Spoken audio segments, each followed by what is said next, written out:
بسم اللہ الرحمن الرحیم۔ السلام علیکم ورحمۃ اللہ۔ نماز میں چوری۔ ایک روایت ہے، بدترین چور وہ شخص ہے جو نماز میں چوری کرتا ہے۔ صحابہ کرام رضی اللہ تعالی نے پوچھا، یا رسول اللہ، آدمی نماز میں چوری کس طرح کرتا ہے؟ ارشاد فرمایا، جو نماز کا رکوع و سجدہ اچھی طرح ادا نہیں کرتا اور رکوع و سجدے میں اپنی پیٹھ برابر نہیں کرتا، وہ نماز میں چوری کرنے والا ہے۔ مقبول نماز کے آداب۔ نمبر 1، اخلاص سے نماز پڑھنا، یعنی اللہ کی رضا حاصل ہونے کی نیت کرنا۔ نمبر 2، عاجزی اور اتباع سنت سے نماز پڑھنا۔ نمبر 3، نماز کے الفاظ مسنون طریقے پر تجوید سے پڑھنا اور معانی میں غور کرنا۔ نمبر 4، نماز پر اللہ کی رحمتیں و انعامات حاصل ہونے کا یقین رکھنا۔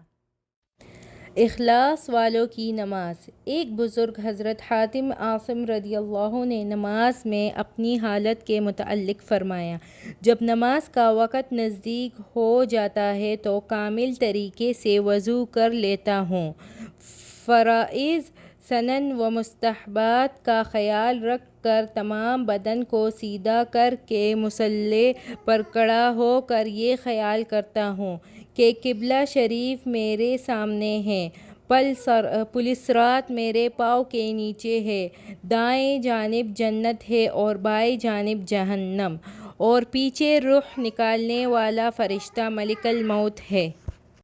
سوچتا ہوں کہ یہ میری زندگی کی آخری نماز ہے، پھر اللہ تعالیٰ کی رحمت کی امید اور عذاب کے ڈر کی حالت میں نہایت اطمینان سے تکبیر اللہ اکبر کہہ کر مسنون طریقے تجوید سے قرآن پڑھتا ہوں، پھر نہایت عاجزی سے رکوع و سجدہ کرتا ہوں، آخر تک اطمینان سے نماز مکمل کرتا ہوں۔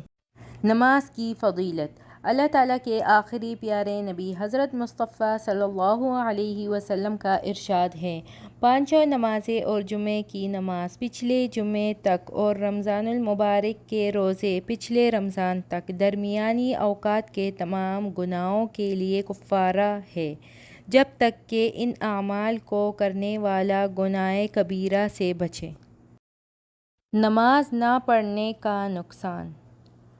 اللہ تعالیٰ کے آخری اور پیارے رسول حضرت محمد مصطفیٰ صلی اللہ علیہ وسلم کا پاک ارشاد ہے، نماز کا چھوڑنا مسلمان کو کفر و شرک تک پہنچانے والا ہے۔